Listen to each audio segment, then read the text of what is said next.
जंगल की उस वीरान सुबह में जब सूरज की किरणें पेड़ों की शाखों को चूमती हुई जमीन पर गिर रही थीं और हर तरफ एक हल्की खामोशी पसरी हुई थी, उस वक्त एक अकेली जोड़ी जंगल के अंदर दाखिल हो रही थी। मर्द के हाथ में तीर कमान था, लिबास मटमैला लेकिन मिजाज शिकारी वाला। और उसके साथ एक औरत, उसके लहजे में बेचैनी थी, आंखों में डर। नासिर खान, आज तो घर चलो। हर रोज जंगल में तीर चलाना जरूरी है क्या? औरत ने धीमे आवाज में कहा, मानो हर पत्ता भी उनकी बात सुन लेगा। नासिर खान मुस्कुराया, लेकिन वो मुस्कुराहट सिर्फ शौहराना जिद थी। तुम नहीं समझोगी, उसने जवाब दिया। शिकार मेरे लिए शौक नहीं, ये मेरी जिंदगी है। वो औरत बस चुप हो गई। शायद जिद्दोजहद से थक गई थी, या शायद जंगल की अजीब फिजा ने उसे और खामोश कर दिया था। कुछ ही दूर गए होंगे कि अचानक पेड़ों की ऊंची शाखों से कुछ गिरता हुआ सा महसूस हुआ। नासिर की आंखें चौकस हो गईं, और फिर उसकी निगाह एक चीज पर जा टिकी। वो एक बड़ी काली चील थी, इतनी बड़ी कि नासिर की आंखें फैल गईं, इतनी भयानक कि औरत की हैरानी चीख में तब्दील होते होते बची। चील एक ऊंचे पत्थर पर बैठी थी। उसकी आंखों में नजर नहीं, जैसे कोई एहसास था। उसके पंख सिमटे हुए थे, लेकिन उसकी मौजूदगी किसी इंसान जैसी भारी थी। क्या चीलें इतनी बड़ी होती हैं? औरत ने दबी आवाज में पूछा। नासिर ने तीर कमान उठाया। ऐसी चील को मारकर अपने कमरे में टांग दूं, लोग पैसे देकर देखने आएंगे। नासिर, तुम पागल हो गए हो क्या? उसकी बीवी ने चौंकते हुए कहा। चील शिकार नहीं होती, वो मांस खाती है, लेकिन इंसानों को कुछ नहीं कहती। छोड़ दो इसे, वापस चलो। मगर नासिर ने उसकी एक न सुनी। तीर कमान में रखा, निशाना साधा और छोड़ा। तीर सीधा चील के एक पैर में जा लगा। चील ने कोई चीख नहीं मारी, सिर्फ गर्दन घुमाकर नासिर की तरफ देखा। एक लंबी ठंडी खामोश नजर, मानो कह रही हो, अब भुगतो। अगले ही लम्हे जंगल की फिजा बदल गई। चारों तरफ से एक अजीब सी आवाजें आने लगीं, जैसे हवा में दरारें पड़ गई हों। फड़फड़ाहटें, चीखें, धमाके। और फिर नासिर और उसकी बीवी ने देखा 10 से 15 बड़ी बड़ी काली चीलें, उसी जैसी या शायद और भी बड़ी, ऊपर से उतरती हुई आ रही थीं। उनके पंखों की आवाज में कोई अल्फाज नहीं थे, लेकिन उनमें एक किस्म की बेइज्जत नाराजगी थी। नासिर ने तीर कमान फेंक कर भागना शुरू किया। बीवी उसके पीछे दौड़ने लगी, डर से नहीं, शायद उसकी हिफाजत की खातिर। चीलें सिर्फ नासिर का पीछा कर रही थीं। औरत को कोई नहीं छू रहा था। एक चील ने नासिर के कंधे पर पंजा मारा, दूसरी ने सर के पास से उड़ते हुए उसके सिर पर पंजा मारा। वो लड़खड़ाता हुआ भागा, कांटों से, झाड़ियों से, पत्थरों से टकराता हुआ। आखिरकार जैसे तैसे जंगल की हद खत्म हुई। नासिर गिरते पड़ते गांव की सरहद में दाखिल हुआ, और उस लम्हे में जैसे कोई अनदेखी लकीर खींच दी गई। सारी चीलें वापस मुड़ गईं, लेकिन एक, सिर्फ एक काली चील, जो पहले चुपचाप देख रही थी, वो उड़ती हुई उनके पीछे पीछे गांव तक आई। उसने नासिर के घर को देखा, उसकी छत, उसकी दहलीज, उसकी दरवाजा। फिर हवा में एक चक्कर लगाया और वापस जंगल की तरफ लौट गई। पीछे नासिर खान की बीवी दरवाजे पर बैठी हाँफ रही थी। नासिर जमीन पर गिरा हुआ था, उसका चेहरा सफेद पड़ चुका था, लेकिन उस घर के आसमान पर अब खामोशी नहीं, बल्कि काली चील की नजर मंडरा रही थी। खैर, नासिर घर आया, कुछ दिन तक शिकार पर नहीं निकला, और फिर धीरे धीरे इस बात को भूल गया और अपनी जिंदगी में मगन हो गया। कई साल गुजर गए। वो चील वाला वाकया अब नासिर खान की याददाश्त में बस एक धुंधली परछाई बन चुका था। जिंदगी ने जैसे वो हिस्सा मिटा दिया हो, या शायद नासिर ने खुद उस हिस्से को अपने ज़हन से बाहर फेंक दिया था। गांव में अब उसकी एक छोटी सी दुकान चलती थी। पुरानी तीर, चाकू और शिकारी सामान बेचता था। जंगल जाना कब का छोड़ चुका था। अब सिर्फ वो अपनी बीवी की बातों को नजरअंदाज नहीं करता था, बल्कि उसकी खामोशियां भी अब नासिर पर असर डालने लगी थीं। फिर एक रोज घर में एक नन्ही सी हलचल हुई। नासिर के घर एक बेटा पैदा हुआ, जैसे उनके आंगन में रोशनी आ गई हो। बीवी की आंखों में आंसू थे, सुकून वाले। नासिर का चेहरा भी पहली बार दिल से मुस्कुराया था।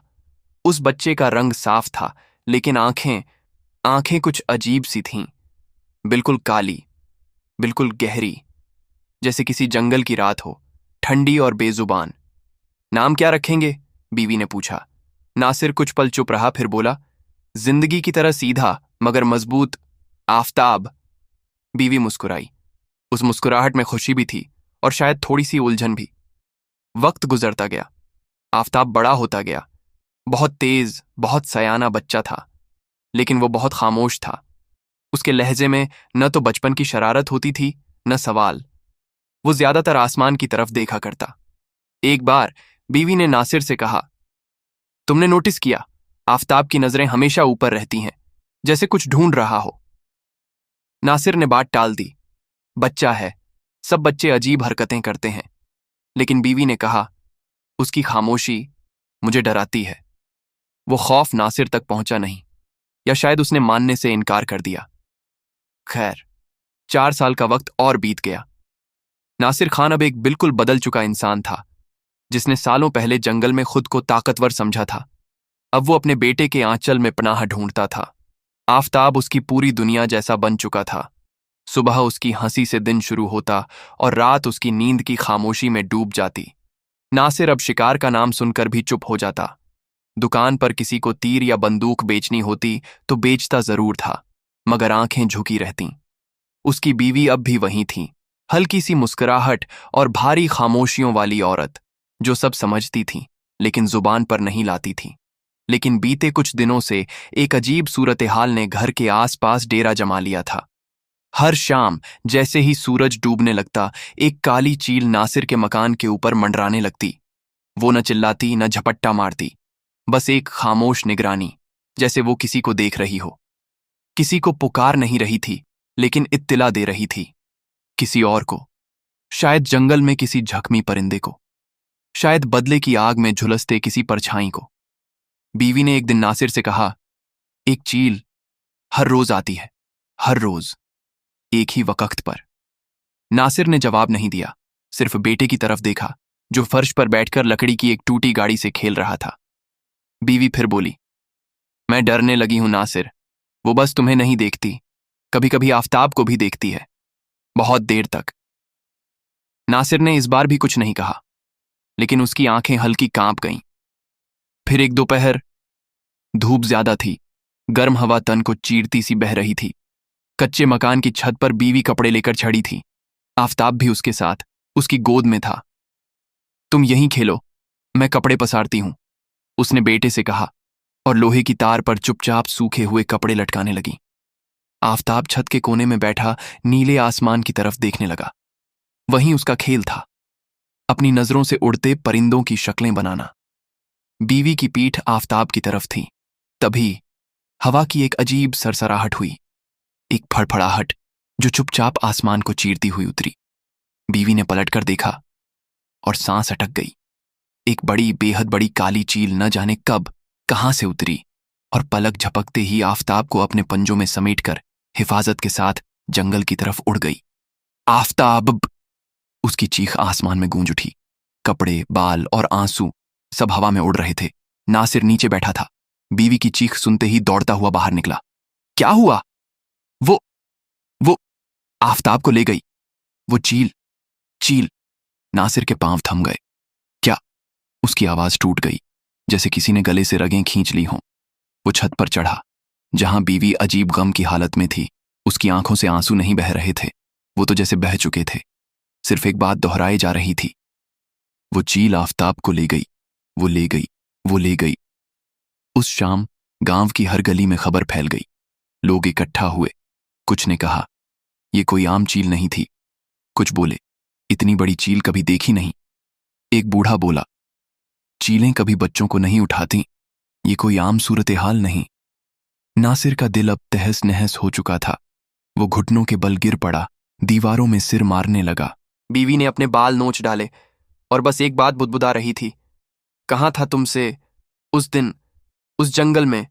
मत मारो उसे, अब देखो, अब देखो, मेरा बेटा, मेरा आफताब। उसी रात जंगल के एक कोने में, एक चट्टान के बीच, चांदनी की रोशनी में एक बच्चा चुपचाप लेटा था। उसे नुकसान नहीं हुआ था। उसके गिर्द सूखे पत्तों का नरम बिस्तर था। ऊपर एक काली चील सिर झुकाए उसे देख रही थी। जैसे वो उसकी हिफाजत में हो। उसकी आंखों में कोई वहशत नहीं थी, बल्कि एक जानी पहचानी नमी थी। और उस वक्त जंगल की फिजा में एक बात साफ थी, ये सिर्फ चील नहीं थी, ये कुछ और था। कोई रिश्ता, कोई अधूरी कहानी, कोई बेआवाज इंतकाम। रात गहराती गई। जंगल की हवाएं कुछ कह रही थीं, जैसे हर दरख्त, हर पत्ता, हर छांव को उस बच्चे की मौजूदगी का एहसास हो गया हो। चट्टानों के पीछे सूखे पत्तों से बना एक नरम सा बिछावन था। उसी पर लेटा हुआ था 4 साल का आफताब, बिल्कुल चुप, आंखों में उलझन, चेहरे पर खामोशी। वो रोया नहीं था, ना चीखा ना पुकारा। जैसे उसके दिल ने समझ लिया हो कि ये चील जो उसे उठाकर लाई है उसे नुकसान नहीं पहुंचाएगी, बल्कि उसकी हिफाजत करेगी। उस काली चील की आंखें किसी और परिंदे जैसी नहीं थीं, उनमें इंसानी ठहराव था। जैसे हर लम्हा बच्चे की सांसें गिन रही हों, जैसे हर हरकत पर निगाहबानी कर रही हो। रात भर वो चील उसके पास बैठी रही, कभी पंख फैलाकर ठंडी हवा करती, कभी चोंच से पास के झाड़ों से कुछ नर्म फल तोड़ लाती और फिर चुपचाप आफताब की तरफ सरकाती। आफताब ने वो फल उठाकर खा लिया, बिना कोई सवाल, बिना कोई डर। सुबह हुई। चील ने आसमान की तरफ देखा, फिर आफताब की तरफ, और अपनी बड़ी सी चोंच से जंगल के बीच बने एक साफ कोने की तरफ इशारा किया, जहां धूप छनकर आ रही थी, जहां हवा ठहरी हुई थी। वो उसे धीरे धीरे वहां ले गई। वो जगह जैसे किसी माँ की गोद हो, हर चीज उसको सुकून देने वाली। उस छोटे से मैदान में चील ने अपनी चोंच से पत्तों को खींचकर कुछ बनाया, एक गोला, जिसमें आफताब को बिठा दिया, और खुद उड़कर एक पेड़ की सबसे ऊंची टहनी पर बैठ गई। लेकिन आंखें अब भी नीचे उसी बच्चे पर थीं। दिन बीतते गए। आफताब अब उस जंगल की फिजा का हिस्सा बन चुका था। वो बोलता नहीं था, जैसे अपनी माँ की याद जुबां पर ताले लगा गई हो, लेकिन उसके चेहरे पर अब डर नहीं था। अब वहां बस एक खामोश अपनापन था। चील ने अब जंगल के और जानवरों को भी आफताब से दूर कर दिया था। कोई परिंदा, कोई जंगली जानवर उस जगह के पास नहीं आता। एक बार जब एक जंगली लोमड़ी झाड़ियों से निकलकर पास आई, तो चील ने ऐसी चीख मारी कि जैसे जंगल थर्रा उठा। और आफताब, वो हिलता भी नहीं था, बस टुकुर टुकुर ऊपर देखता और मुस्कुरा देता। रातों को जब चील उड़कर दूर जाती, तो वो अकेला बैठा रहता, आसमान को ताकता, तारों की तरफ उंगलियां करता। शायद वो अब भी अपनी अम्मी की गोदी याद करता था, लेकिन कुछ था जो उसके और इस चील के बीच जुड़ चुका था। एक शाम जब सूरज पेड़ों के पीछे छिप रहा था, आफताब अपनी जगह से उठा और धीरे धीरे उस चील की तरफ चला गया जो जमीन पर बैठी अपने पंख ठीक कर रही थी। वो उसके पास बैठ गया, उसके पंखों को छूने लगा, फिर अपना सिर चील के सीने से लगा दिया। चील ने पहले सर उठाया, फिर बहुत हल्के से अपने पंख उसके चारों तरफ फैला दिए। वो लम्हा जैसे जंगल ने खुद अपनी सांसें रोक ली हों। कहीं कोई आवाज नहीं थी, सिर्फ एक चुपचाप रिश्ता, एक छोटा सा बच्चा और एक बड़ी काली चील जो शायद अब उसकी मां से ज्यादा कुछ बन चुकी थी। लेकिन सवाल ये था कि चील ने बच्चे को उसके घर से क्यों उठाया, और अगर इस वजह से उठाया कि बच्चे के बाप ने चील को बहुत पहले तीर मारा था, तो चील बच्चे को मां जैसा प्यार क्यों दे रही थी। खैर, जो भी था, इसका जवाब तो आगे ही मिलेगा। जंगल में अब तक जो खामोशी थी, वो धीरे धीरे एक बदलती सूरत हाल का इशारा कर रही थी। जहां पहले आफताब की मौजूदगी सिर्फ उस बड़ी काली चील और कुछ पेड़ों को महसूस थी, अब वहां नए साए, नए झुंड और नए इरादे सरकते नजर आने लगे थे। वो जंगल का हिस्सा बन गया था, मगर जंगल के हर बाशिंदे ने उसे कबूल नहीं किया था। एक रात जब आसमान पर आधा चांद चमक रहा था और चील किसी दूर के पेड़ की शाख पर बैठी नींद और निगाहबानी के दरमियान थी, एक धुआंधार साया झाड़ियों से निकला। ये एक जंगली कुत्ता था, बड़ा, काला और बेहिसाब तेज। उसके पीछे एक और साया था, एक भूखा तेंदुआ जो जंगल के हर कोने से उस बच्चे की बू महसूस करता आ रहा था। आफताब अपने पत्तों के बिछावन पर लेटा था। उसकी आंखें बंद थीं, मगर दिल अब भी किसी अनदेखी आहट से जाग रहा था। और उस लम्हे, जैसे ही तेंदुआ एक छलांग में उसके पास पहुंचा, आसमान से एक चीख उभरी। वो चील थी। एक झटके में उसने तेंदुए पर हमला कर दिया, अपने नुकीले पंजों से उसकी आंखों के पास खरोंच मारी और जोर से ऐसी चीख मारी कि सारा जंगल थम गया। तेंदुआ पीछे हटा, मगर रुका नहीं। उसकी नजरों में अब सिर्फ आफताब था, एक ऐसा लम्हा जो उसके भूख से भरे जिस्म के लिए शिकार बन चुका था। लेकिन चील ने हार नहीं मानी। उसने पंख फैलाए, इतने बड़े कि वो तेंदुआ भी एक पल को हैरानी में पड़ गया। चील ने जमीन पर उतरते ही आफताब को अपने पंखों के अंदर ले लिया, जैसे मां बच्चे को आग से बचा रही हो। तेंदुआ दहाड़ा, मगर पास नहीं आया। तभी झाड़ियों से एक और आवाज आई।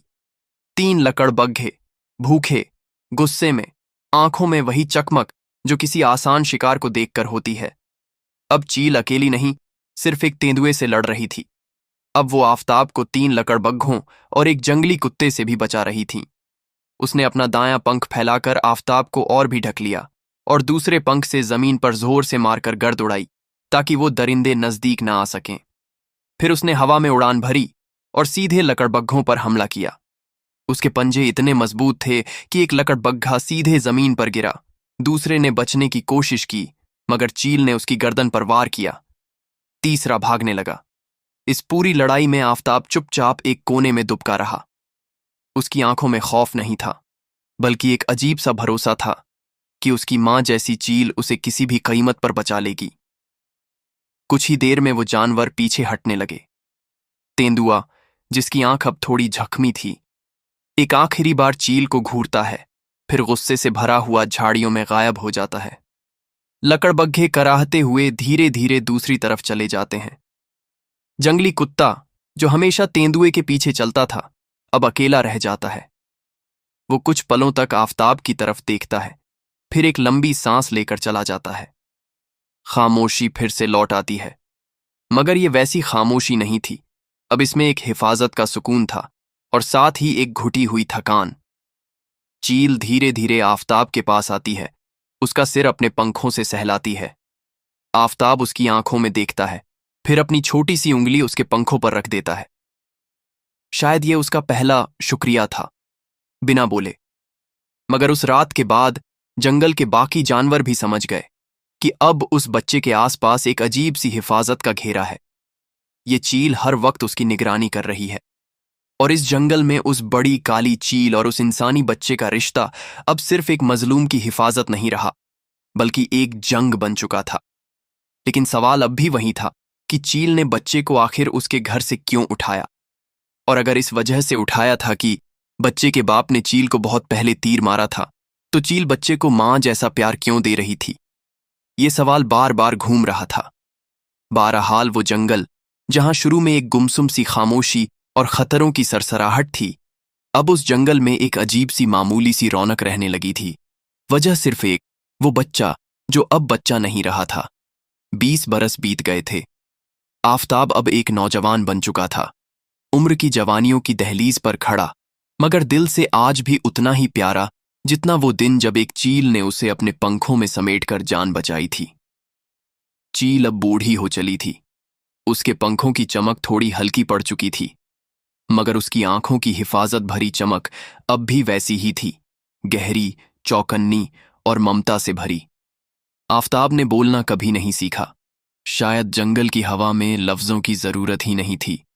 उसने चील की जुबान समझ ली थी, उसकी उड़ानों के इशारे, उसकी आवाज का लहजा और उसका हर एक अंदाज। वो सब आफताब के लिए एक मां के लहजे जैसे थे। चील भी अब तक यही सोचती रही, क्या ये मुमकिन है कि इंसान और परिंदे के दरमियान ऐसा रिश्ता हो सकता है? मगर वो मुमकिन हुआ था। खामोशी की जबान में एक रिश्ता पनप चुका था। 20 साल में जंगल में आफताब ने न कोई इंसान देखा, न कोई इंसानी लहजा सुना। उसकी दुनिया वहीं थी, चील की निगरानी में बीते दिन, जंगल की हवाएं, नदियों की सरगोशियां और दरख्तों की छांव। हर सुबह जब सूरज पेड़ों के पीछे से निकलता, तो चील अपनी चोंच से आफताब के बाल सहलाती, जैसे एक मां अपने बेटे को जगाती है। वो उसे ऊंची चट्टानों की तरफ ले जाती, जहां बैठकर वो अपने पंख फैलाती और आफताब की तरफ देखती, मानो कह रही हो, देखो बेटा, ये दुनिया तेरे लिए है, मगर तुझे समझदारी से देखनी होगी। आफताब समझता था। बिना कुछ कहे उसके चेहरे पर एक सुकून, एक भरोसा और एक प्यारा एहसास होता। जंगल के कुछ पुराने जानवर अब नहीं रहे थे। वो तेंदुआ जो कभी आफताब का दुश्मन था, वो बरसों पहले एक लड़ाई में मारा गया था। मगर जंगल में नई नस्लें आई थीं, नए शिकारी जानवर, नई सोच और कुछ ऐसे जो इस अजीब रिश्ते को लेकर सवाल उठाने लगे थे। इंसान की औलाद को क्यों बचा रखा है? ये जंगल हमारा है, न कि किसी इंसानी बच्चे का। कई जानवरों को यह रिश्ता अजीब लगता। एक चील जो खुद कभी शिकारी थी, अब इंसानी औलाद की मां बनी घूम रही थी। इस पर सवाल उठने लगे थे, मगर चील की खामोशी हर सवाल का जवाब थी।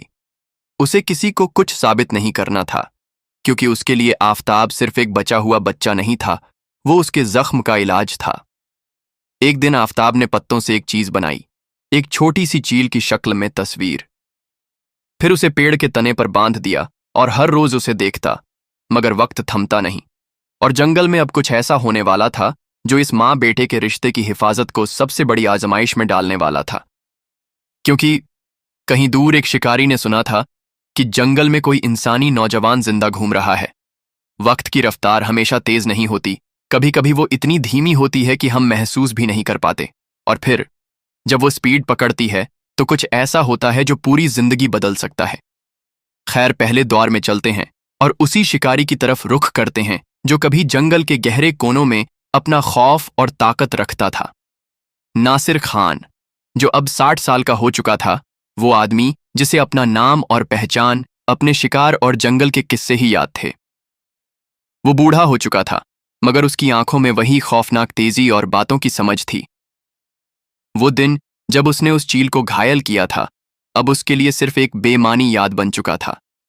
उसने सोचा था कि वो अपनी बीवी और बेटे के साथ गांव में एक आम जिंदगी जीने लगेगा, मगर अब उसकी दुनिया अलग थी।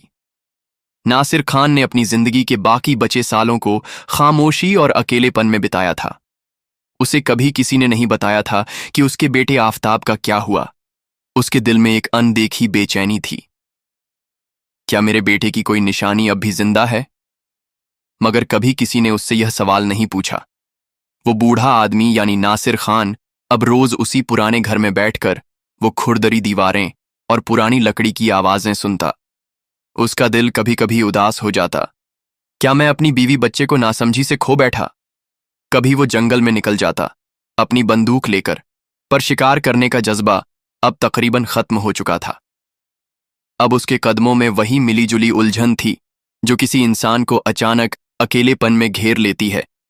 वो सोचता था, क्या मेरी जिंदगी का वो हिस्सा जब मैंने बेटे को खो दिया था, कहीं एक गलती तो नहीं थी?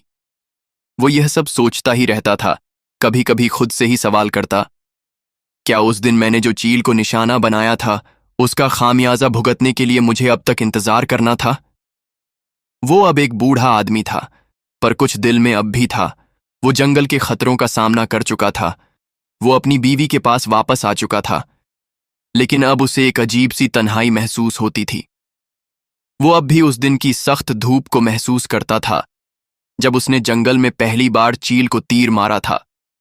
वो अपने बेटे की आवाजें याद करता था जो कभी उसका पीछा करते हुए जंगल की गहराइयों में खो गई थीं। वो कभी नहीं जान पाया था कि उसके बेटे के साथ क्या हुआ था, पर जंगल की गहराइयों में, जहां वो अपने पैरों के निशान भी नहीं छोड़ता था, एक चील चुप्पी थी जो हमेशा उसकी यादों को राह दिखा रही थी। वो चील अब जिंदगी की ताह ओ फसील से बाहर थी। उसकी आंखों में वही पुरानी दीवानगी और ममता का जज्बा था जो एक मां अपने बच्चे के लिए रखती है। लेकिन नासिर खान की पूरी जिंदगी में अब एक और सवाल था। क्या वो कभी जान पाएगा कि उसका बेटा जिंदा है, या फिर उसकी जिंदगी में हमेशा के लिए यही खामोशी छाई रहेगी? वक्त की धारा जैसे ही बढ़ती जाती है, वो खामोशी, वो खालीपन जो नासिर खान के दिल में एक अजनबी डर बनकर बैठ गया था, अब और भी गहरा होता जा रहा था। उसकी जिंदगी में कुछ ऐसा होने वाला था जो उसे न तो किसी ने बताया था, न वो खुद किसी से पूछ पाया था। एक दिन नासिर खान अपनी छोटी सी झोपड़ी के बाहर खड़ा था, जंगल की तरफ एक लंबी नजर डालता। वो कुछ महसूस कर रहा था, कुछ खतरनाक, कुछ अजीब, जो धीरे धीरे उसकी जिंदगी में दाखिल हो रहा था। बाहर की हवा में उस दिन कुछ अलग था। एक हल्की सी आवाज जो नासिर को बहुत अच्छी तरह से पहचानने लगी थी। एक अजनबी कदमों की आवाज जो जंगल की घनी खामोशी को चीरते हुए धीरे धीरे उसके घर तक पहुंचने लगी थी। उसकी सांसें तेज हो गईं। गले में एक अजीब सा एहसास था, जैसे कुछ अजीब एहसास उसका पीछा कर रहा हो। वो जानता था कि उस दिन की चील की कहानी अभी खत्म नहीं हुई थी, क्योंकि उस जंगल में कुछ और था, कुछ और जो नासिर की जिंदगी को पूरी तरह से बदलने वाला था। कुछ ही देर बाद, जब सूरज अपनी आखिरी किरणों के साथ ढलने वाला था, नासिर ने एक साया देखा। वो कोई इंसान नहीं था, बल्कि वह किसी जानवर की तरह चुपचाप जंगल से निकलते हुए उसके पास आ रहा था। वो साया इतना तेज और हल्के से चलता था कि नासिर का दिल धड़कता जा रहा था। आखिरकार उस साये ने अपनी पूरी शक्ल दिखाई। यह एक आदमी था, लेकिन उसकी आंखों में कुछ बहुत अजनबी था। वो नासिर की तरफ बढ़ते हुए बोला, तुम्हारा बेटा जिंदा है और जंगल में है। नासिर ने सख्ती से कहा, कौन हो तुम? आदमी ने थोड़ा रुकते हुए जवाब दिया, मेरा नाम सलीम है।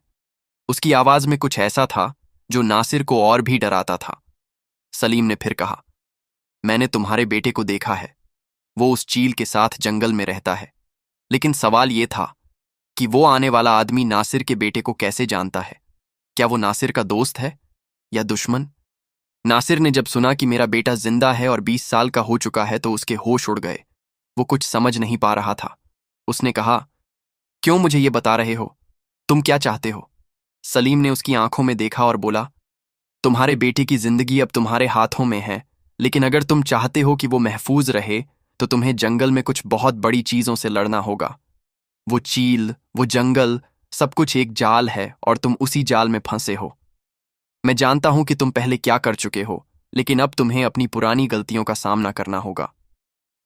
नासिर ने और भी बुरी तरह से महसूस किया कि वो किसी बहुत बड़े षड्यंत्र में फंस चुका था। लेकिन ये षड्यंत्र किसके खिलाफ था? क्या वो सिर्फ अपनी जिंदगी की गलती का सामना कर रहा था, या फिर ये किसी बड़े खतरे का हिस्सा था? सलीम ने नासिर को एक रास्ता बताया जहां उसे अपने बेटे को ढूंढने के लिए जाना था। लेकिन सलीम ने यह भी चेतावनी दी, जंगल में तुम्हारा बेटा तुम्हारे पास नहीं आएगा। तुम्हें जो करना है वो खुद करना होगा। उसके साथ चील नहीं है, लेकिन अब वो चील सिर्फ तुम्हारा पीछा करने नहीं आई थी। वो तुम्हारे बेटे को एक जाल में फंसा चुकी है और तुम उस जाल का हिस्सा बन चुके हो। नासिर के मन में लाखों सवाल थे, पर कोई जवाब नहीं था। ये सारी बातें करके सलीम अचानक जंगल में कहीं चला गया, जैसे जंगल की घनी रात उसे निगल गई हो। नासिर का दिल दहल रहा था। अब वो अकेला था। एक अजनबी की चेतावनी के साथ वो जंगल में अपने बेटे को ढूंढने के लिए निकल पड़ा। क्या सलीम सच बोल रहा था? क्या वह वाकई अपने बेटे को बचा सकता था? यह सब उस अजनबी जंगल की गहराई में छुपा था, और नासिर खान अब उस गहरे अंधेरे में कदम रखने वाला था। नासिर खान जंगल की तरफ बढ़ रहा था। उसके कदमों में घबराहट थी, मगर वो अपने बेटे को ढूंढने के लिए पूरी तरह से तैयार था। उसकी आंखों में सिर्फ एक ख्वाब था, और वो था अपने बेटे को फिर से देखना, जो अब तक उसके लिए सिर्फ एक याद बन चुका था। जंगल में कदम रखते ही एक अजीब सा सन्नाटा छा गया। पेड़ों की छांव में बत्तियां बुझ चुकी थीं। नासिर ने अपने चारों तरफ देखा। हर तरफ बस घना जंगल और डर था। हर कदम पर वो महसूस कर रहा था कि जंगल उसे निगलने के लिए तैयार बैठा है। लेकिन वो जानते हुए भी उस खौफ को नकारता हुआ आगे बढ़ता चला गया। आखिरकार नासिर उस घने जंगल के बीचों बीच एक खुले से हिस्से में पहुंचा। वहां सामने एक पुरानी सी झोपड़ी खड़ी थी, जो पूरी तरह से मटमैली और जर्जर लग रही थी। उसके अंदर से हल्की सी आवाज आई, बिल्कुल उसी तरह जैसे किसी ने अंदर से आकर दरवाजा खटखटाया हो। नासिर की धड़कन तेज हो गई। यह झोपड़ी किसी न किसी से जुड़ी हुई थी, लेकिन क्या वो उस तक पहुंचने में कामयाब होगा? क्या उसे वहां कुछ खास मिलेगा? नासिर के मन में लाखों सवाल थे। उसने झोपड़ी की तरफ कदम बढ़ाए, लेकिन तभी अचानक उसकी नजर एक छोटी सी चीज पर पड़ी। कुछ दरवाजे के पास पड़ा था। वो कोई आम चीज नहीं थी। वो एक टूटा हुआ पंख था, जिसका रंग हल्का भूरा और काले रंग का मिला जुला था। नासिर की आंखों में हैरानी का आलम था। उस पंख को पहचानने में उसे वक्त नहीं लगा। ये वही पंख था जो उसने कई साल पहले उस चील के जिस्म से देखा था। क्या इसका मतलब था कि वह चील, जो आज भी उसके बेटे के साथ थी, वो यहीं कहीं पास थी? उसने तेजी से दरवाजा खोला और अंदर दाखिल हो गया। कमरे के भीतर एक अजीब सी खामोशी थी, लेकिन तभी उसे महसूस हुआ कि कुछ गहरी निगाहें उसे देख रही थीं। एक साया, एक अनजानी शख्सियत जो उसकी मौजूदगी से बिल्कुल अनजान नहीं थी। सलीम का नाम सुनकर नासिर के दिल में और भी उलझनें पैदा हो गईं। क्या वह सलीम था जो उसे उसके बेटे से मिलाने आया था, या फिर वो कोई और था? तुमने बहुत देर कर दी, एक आवाज आई और नासिर को चौंका दिया। वो आवाज अजनबी थी, लेकिन किसी बहुत करीबी की तरह सुनाई दी। सलीम नहीं, यह एक और शख्स था जो उसे यहीं जंगल में खड़ा करने के लिए भेजा गया था। नासिर ने पलट कर देखा तो सामने एक दुबला पतला आदमी खड़ा था, जिसकी आंखों में गहरी सी झलक थी, जैसे वो उसके मन के सारे राज जानता हो। तुम सच में अपने बेटे को ढूंढने आए हो? उस शख्स ने सवाल किया। तुम्हें मालूम है ना कि तुम किससे खेल रहे हो? नासिर की हालत खराब हो चुकी थी। उसके मुंह से शब्द नहीं निकल पा रहे थे। वो सिर्फ एक ही सवाल पूछ सकता था, कहाँ है मेरा बेटा? शख्स ने नासिर के सामने कदम बढ़ाए और बोला, तुम्हारे बेटे के बारे में जो तुम सोच रहे हो वो सच नहीं है। वो चील जो तुम्हारे बेटे को पाल रही है, वो सिर्फ चील नहीं रही। वो जंगल का एक ऐसा हिस्सा बन चुकी है जिससे कोई भी जीव निकल नहीं सकता। तुम्हें यह नहीं मालूम कि वह चील अब सिर्फ तुम्हारे बेटे की मां नहीं, बल्कि जंगल की सच्चाई का भी हिस्सा बन चुकी है। नासिर के दिल में डर की एक और लहर दौड़ गई। क्या जंगल की इस गहरी सच्चाई का सामना करने के लिए वह तैयार था? नासिर की आंखों में अब सवालों का तूफान था। वो शख्स जिसने उसे ये सब बताया, उसकी बातें नासिर के दिलो दिमाग में गहरे तक समा गई थीं। क्या सच में उसका बेटा अब उस चील का हिस्सा बन चुका था जो जंगल की छांव में रिहा होकर जिंदगी जी रहा था? शख्स ने नासिर को घूरते हुए कहा, तुम्हारा बेटा अब उस चील से ज्यादा कुछ बन चुका है जो तुमने एक वक्त उस पर तीर चलाया था। वो अब उसी जंगल का एक हिस्सा है जिसमें उसने अपना ठिकाना बना लिया है। तुम जो सोच रहे हो वो बिल्कुल उलटा है। उस चील ने तुम्हारे बेटे को सिर्फ पाला नहीं, बल्कि उसे जंगल का हिस्सा बना दिया है। अब तुम्हारा बेटा उस जंगल का हिस्सा बन चुका है, उससे तुम कभी मिलने नहीं आ सकते। नासिर को यह सब सुनकर एक गहरी उलझन में डाल दिया। क्या इसका मतलब था कि उसका बेटा अब चील के साथ जंगल में रिहा होकर उसकी जिंदगी का हिस्सा बन चुका था? क्या अब उसे अपने बेटे को खो देना था, या फिर वो इस जंगल में कुछ और खोजने आया था?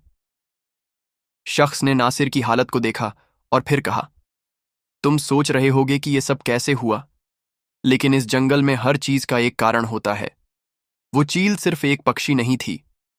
तुम्हारे बेटे को उसने अपने पंखों में समेट लिया और अब वो उसी के साथ अपनी जिंदगी जी रहा है। लेकिन अगर तुम मेरी बात मानो तो मैं तुम्हें तुम्हारे बेटे से मिलवा सकता हूं। नासिर के पास इसके अलावा कोई चारा नहीं था। उसने उसे शख्स की बात मान ली। उस जंगल वाले आदमी ने कहा कि अब जैसा मैं कहता हूं वैसा करते जाओ। नासिर की आंखों में अब उम्मीद और उलझन दोनों थे।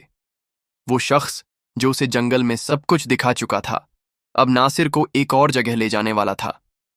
नासिर के दिल में एक अजीब सी बेचैनी थी। क्या ये वो जगह थी जहां उसे अपने बेटे का सामना करना था? क्या अब वो वक्त आ गया था जब वो अपने खोए हुए बेटे को देख सकेगा? नासिर और उस शख्स के साथ साथ कुछ और लोग भी थे। सभी जंगल की गहराइयों में चल रहे थे और हर कदम के साथ नासिर की धड़कन तेज हो रही थी। वो महसूस कर रहा था कि कुछ बड़ा होने वाला है, कुछ ऐसा जो उसकी जिंदगी के सबसे बड़े सवाल का जवाब हो सकता था।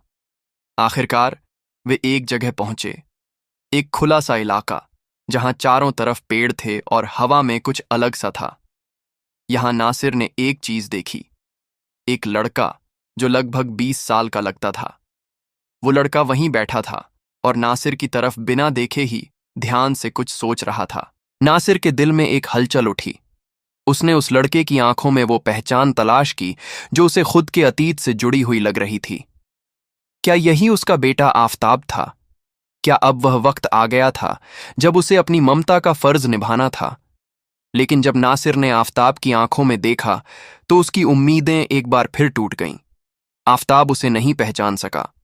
उसकी आंखों में न वो प्यार था, न वो नरमी जो कभी नासिर ने उसे अपने हाथों में महसूस किया था।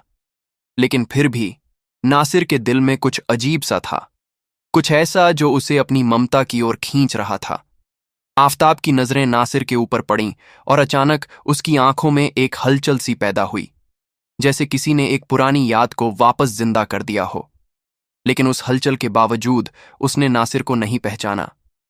क्या इसका मतलब था कि आफताब अब पूरी तरह से बदल चुका था, या फिर चील ने उसे ऐसा बना दिया था?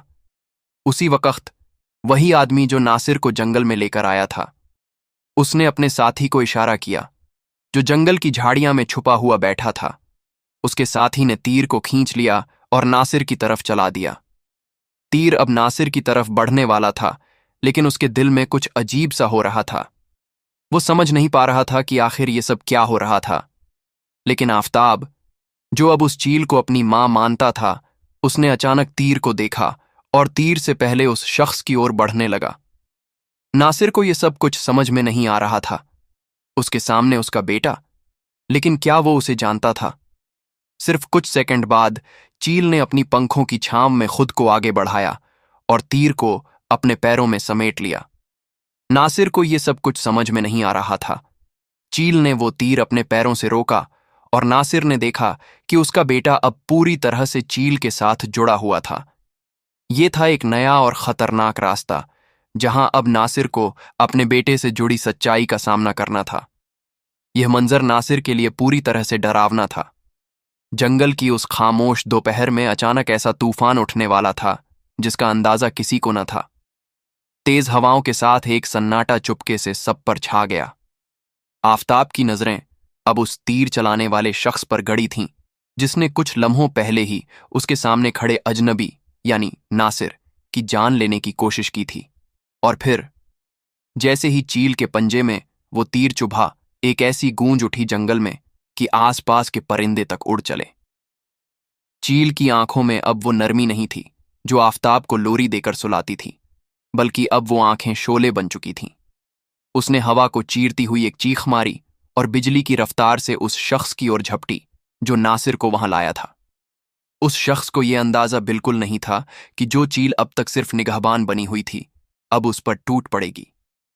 उसके दो साथी भी पेड़ों के पीछे से निकल आए और लपक कर भागने लगे, लेकिन चील की तेज परवाज ने उन्हें वहां टिकने नहीं दिया। चील एक एक कर उन सब पर झपट्टी, नाखूनों से उनके कंधों को नोचा, पंखों से उन्हें धक्का देकर दूर पटका। कुछ ही मिनटों में जंगल का वो छोटा सा इलाका एक जंग का मैदान बन गया। नासिर हक्का बक्का खड़ा था। उसे समझ नहीं आ रहा था कि आखिर ये सब क्यों हो रहा है। वो शख्स जो उसे यहां लाया था अब जान बचाकर भाग रहा था, और चील, वो जो अब तक एक रहस्यमयी परछाई की तरह लगती थी, अब किसी मां की तरह अपने बेटे की हिफाजत करती नजर आ रही थी। कुछ देर बाद जब सब भाग चुके तो चील धीरे से जमीन पर उतरी। उसके परों में गर्द थी और पैर से अब भी हल्का सा खून बह रहा था, लेकिन उसकी आंखों में अब दर्द नहीं बल्कि सुकून था। आफताब भागकर चील के पास पहुंचा और उसके जख्मी पैर को देखकर उसकी आंखों में आंसू आ गए। लेकिन तभी चील ने कुछ ऐसा किया जो आफताब ने कभी ना देखा था। चील ने अपनी गर्दन नासिर की तरफ मोड़ी, फिर आफताब की तरफ देखी। एक बार नासिर, एक बार आफताब, फिर अपने पर से खून की बूंद टपकाकर दोनों के बीच गिराई। उसने अपने पंखों को थोड़ा फैलाया और जमीन पर अजीब सा गोल घेरा बना दिया, जैसे कोई निशान। आफताब उसकी हरकतें देखकर चौंक रहा था, और तभी चील ने अपनी चोंच से नासिर की ओर इशारा किया और धीरे धीरे उसके करीब चली गई। फिर उसने वही इशारा आफताब की तरफ किया। अब आफताब सब कुछ समझ गया। उसके चेहरे का रंग बदल गया, उसकी सांसें तेज हो गईं, उसकी आंखें चील की आंखों में जा टकराईं, और उसमें वो झलक थी, एक राज की झलक। ये मेरा। उसके होंठ कांपे। चील ने फिर गर्दन उठाई और नासिर के पास गई। अब नासिर भी सब समझ गया। नासिर की आंखें छलक उठीं। 20 साल पहले जिस बच्चे को उसने खो दिया था, वो अब उसके सामने खड़ा था, मगर एक अजनबी की तरह। आफताब, मेरा बेटा, उसके लबों से टूटा टूटा निकला। आफताब कुछ पल तक खामोश रहा, फिर जैसे उसके पैरों से जमीन खिसक गई हो, वो दौड़कर नासिर के सीने से लिपट गया। अब्बू! उसके मुंह से निकला तो नासिर की रूह तक कांप गई। 20 साल की जुदाई, 20 साल का दर्द, 20 साल की तलाश अब दो आंसुओं में बह गया। चील वहीं बैठी थी, जख्मी मगर सुकून में, जैसे एक माँ ने बेटे को उसके असल रिश्तों से मिला दिया हो। अब राज खुल चुका था। वो शख्स जो नासिर को मारना चाहता था, वो वही था जिसका पालतू शेर सालों पहले नासिर ने शिकार कर लिया था, बिल्कुल अनजाने में। और अब बदले की आग में वो नासिर को भी मिटाना चाहता था। लेकिन जब जंगल में नासिर अकेला आया था, तो वो नासिर को वहां पर भी मार सकता था। उसने उसे वहां मारने की कोशिश क्यों नहीं की, और चील के पास लाकर ही क्यों मारना चाहा? क्योंकि वो चाहता था कि नासिर और उसका बेटा आफताब दोनों एक साथ मर जाएं। जब चील नासिर को देखेगी, तो उसको अपना 20 साल पुराना जख्म याद आ जाएगा, और वो नासिर पर हमला करके उसे मार देगी। और इसी मौके का फायदा उठाकर मैं आफताब को मार दूंगा, क्योंकि जंगल में चील आफताब को अकेला नहीं छोड़ती है। इसीलिए जब चील नासिर को मारने में लगी होगी, तो मैं आफताब का काम तमाम करके निकल जाऊंगा। और इस तरह मेरे पालतू शेर का बदला इन दोनों बाप बेटों की मौत से पूरा हो जाएगा। मगर उसे क्या पता था कि जिसकी तलाश में वो आग लगा बैठा था, वही आग अब नासिर को उसके बेटे से मिलाने वाली थी। जंगल में हल्की हल्की हवा चल रही थी। दरख्तों के पत्ते जैसे किसी सच्चाई की सरगोशी कर रहे हों। आफताब और नासिर दोनों अब एक दूसरे के करीब थे, मगर चील के जख्मी पांव से बहता लहू अब भी जमीन को भीगा रहा था। आफताब ने अपनी हथेली से चील के जख्म को दबाया। उसकी आंखों में एक अजीब सी बेचैनी थी। तू तू सामने क्यों आई थी उस तीर के लिए? उसने टूटी हुई आवाज में पूछा। चील ने उसकी तरफ देखा, फिर अपनी गर्दन नासिर की तरफ मोड़ी और फिर जमीन पर बैठ गई। उसकी सांसें थोड़ी भारी थीं, मगर उसकी आंखें अब भी गहरी और जिंदा थीं। कुछ लम्हों की खामोशी के बाद चील ने अपनी गर्दन उठाई और अपनी चोंच से जमीन पर कुछ लकीरें बनाईं, धीरे धीरे, धड़कती हुई खामोश जुबान में। आफताब हर लकीर को समझ रहा था, क्योंकि सालों से वो चील की खामोश बातों को पढ़ना सीख गया था। वो समझ गया, एक किस्सा था जो अब तक छुपा हुआ था। इन्हीं लोगों ने मुझे कैद किया था। चील की आंखों में वो लम्हे तैरने लगे। बहुत साल पहले। उसने अपने पंख खोले और जमीन पर कुछ और निशान बनाए। जब तुम बहुत छोटे थे, तुम्हारा शिकार करने के लिए इन शिकारियों ने मुझे बांध लिया था। मुझे मजबूर किया गया कि मैं पहले तुम्हें और फिर नासिर को मार दूं। आफताब की आंखें हैरानी से फैल गईं। नासिर के रुख पर एक साया सा उतर गया। मगर मैं नहीं मानी।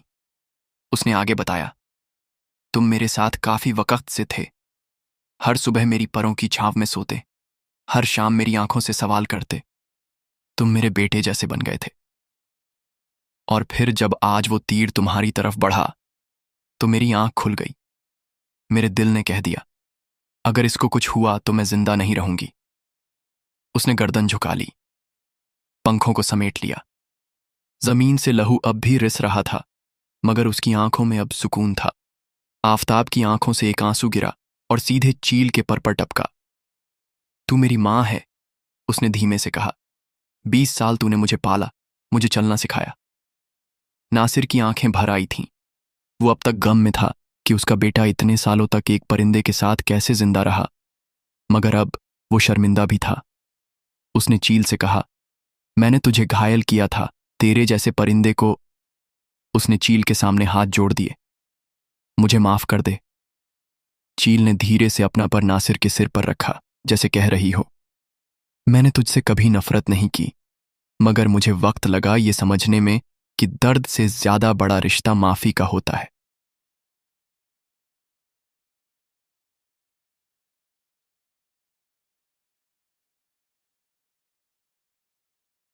वो शाम धीरे धीरे रात में बदलने लगी।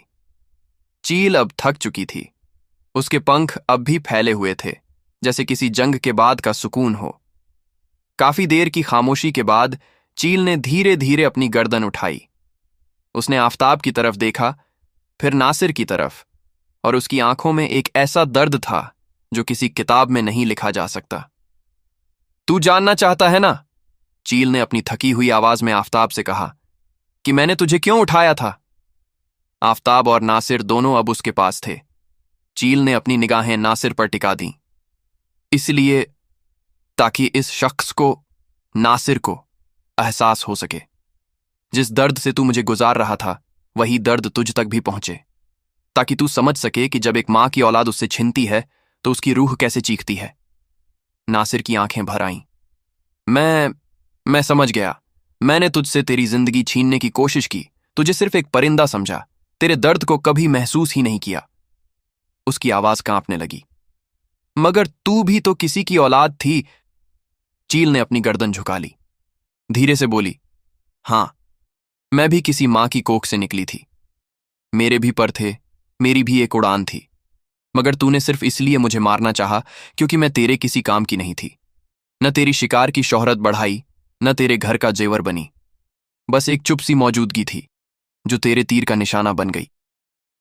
नासिर अब घुटनों पर बैठ गया। उसकी आंखों से आंसू बह रहे थे।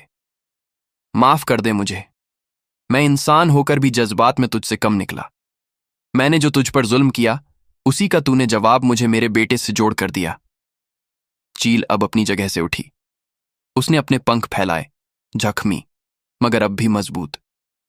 वो नासिर के करीब आई और अपनी चोंच से उसके सिर को हल्के से छुआ, जैसे कह रही हो, मैंने तुझे माफ कर दिया।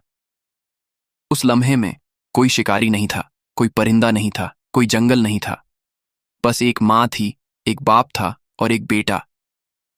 तीनों दर्द से गुजरे और अब एक दूसरे के आंचल में बैठे थे। कुछ हफ्तों बाद नासिर ने जंगल की सरहद पर एक छोटी सी झोपड़ी बनाई। आफताब अब वहीं रहता था, चील के साथ, जिसे वो अब भी अम्मी कहकर पुकारता। नासिर हर रोज सुबह उसके लिए खाना लाता और जब सूरज ढलता तो वो तीनों एक पेड़ की छांव में बैठ जाते। चील ने नासिर के बेटे को इसीलिए उठाया था ताकि नासिर को यह एहसास हो सके कि जब एक औलाद बाप से दूर होती है तो बाप को कैसा लगता है। क्योंकि चील उसे समझाना चाह रही थी कि मैं भी तो किसी की बेटी हूं, मेरा भी बाप है, मेरी भी मां है। जब तू मुझे मारने की कोशिश कर रहा था तो मुझसे दूर होकर मेरे माँ बाप पर क्या गुजरती। नासिर को अपनी गलती का एहसास हो गया था। उसने चील से माफी मांगी और कहा, मैं तुझे बेवजह मार रहा था। तू ना मेरे खाने के काम आती ना बेचने के। ये मेरी गलती थी, मुझे माफ कर दो। चील समझ गई कि उसे अपनी गलती का एहसास है। उसने नासिर को माफ कर दिया और उसके बेटे की मां बन गई और वो दोनों बाप बेटे चील के साथ खुशी खुशी रहने लगे।